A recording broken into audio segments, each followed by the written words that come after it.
वहां पर काली चूड़ियां मिली, ठीक है, और भी काले सामान मिले, काली मिट्टी के बर्तन मिले, काफी चीजें उनको ऐसी प्राप्त हुई।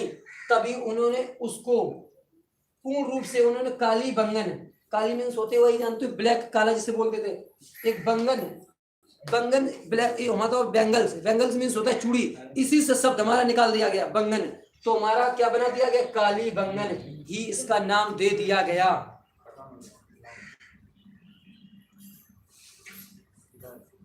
इसी से मेरी देखो, जब इसकी खुदाई मेरे दयाराम साहनी जी 1921 में इसकी खुदाई करवा रहे थे, तब उनको एक मूर्ति प्राप्त हुई।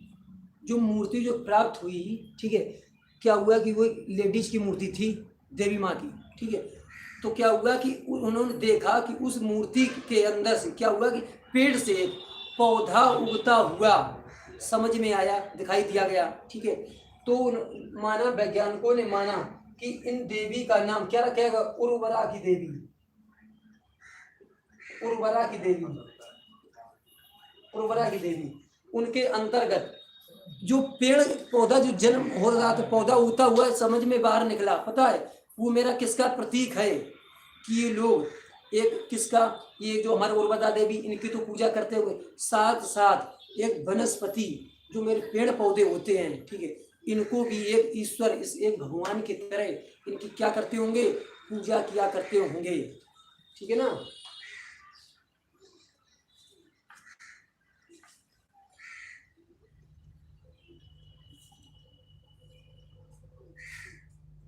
हमारे सबसे बड़ा एक जो व्यापारिक केंद्र सिंधु घाटी सभ्यता का, हमारे सबसे बड़ा व्यापारिक केंद्र जो माना जाता था, वो कौन था, लोथल,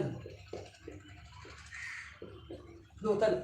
इसे क्या कहा जाता था, बंदरगाह, जो इस समय हमारे गुजरात के, गुजरात राज्य में स्थित है। यहाँ पर क्या हुआ कि अभी भी इस समय यहाँ पर इंपोर्ट एक्सपोर्ट हो रहा है, आयात निर्यात हो रहा है यहाँ पर, ठीक है। तो जो हमारा ये समझो सिंधु घाटी सभ्यता के जमाने का बंदरगाह है, समझो, ठीक है। देखो सबसे बड़ी बात यह कि एक बात सोचने की बात है कि समझो कि इस जो लोथल मेरा बंदरगाह, यहाँ पर भी क्या हुआ कि हमारे जो थे वाटर प्रूफ ईंटें इसी मेरे बंदरगाह से प्राप्त हुई, कहाँ से, लोथल से, ठीक है। कैसी ईंटें, वाटर प्रूफ ईंटें, कि जिनको ईंटों को लगा दो कि उससे कोई बांध बना दो, उससे कोई डैम वगैरह बना दो, तो जल आगे की ओर नहीं रिसेगा। जैसे आप लोग कोई चीज़ ऐसा सामान्य जैसे वाटर प्रूफ, अंदर के पानी नहीं जाएगा, समझो। फिर भी कितने समय पहले 2500 से 1750 इसी, फिर भी उनका दिमाग इतना तेज था, तब उनके पास इतने कोई यंत्र थे नहीं थे। अब समझो जब इतनी टेक्नोलॉजी फास्ट है, फिर भी वैज्ञानिक फेल हो जाते हैं, समझो। और वहाँ पर देखिए जो हमारी सिंधु घाटी सभ्यता थी, समझो, उसकी जो घर की नालियाँ हैं, वो टोटल नालियाँ हमारी 90 अंश की कोण पर काटा करती थी। वहाँ पर 90 अंश की कोण पर क्या होती थी कि घर की नालियाँ एक छोटे से नाले से, छोटे से जो नाले हैं वो बड़े नाले से, बड़े नाले हमारी नदियों से ऐसे जोड़ा करते थे। अब समझो तब उनके पास क्या कोई चांदा या पटरी वगैरह कुछ क्या हुआ करता था, कि समझो पहले उनको इतना अनुभव था, फिर भी उनकी जो नालियाँ थी, घर की नालियाँ, सारी नालियाँ 90 अंश की कोण पर क्या करती थी, काटा करती थी, समझ लीजिए, फिर भी उनको अनुभव था। लेकिन इनमें एक खास बात थी कि इनके जो घर के दरवाजे हैं वो हमेशा पीछे की ओर खुला करते थे, कहाँ, पीछे की ओर, ठीक ना। और ये जो हमारी इनकी लिखने की जो लिपि होती थी, हमेशा कैसी लिखी जाती थी, बाईं से दाईं की ओर उल्टा लिखी जाती थी, ठीक है।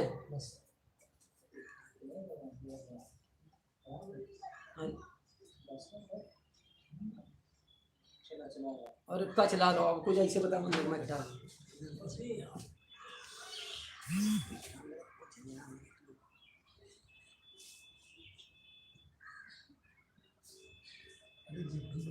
चीजें हमको तो कर सकते हैं आगे बात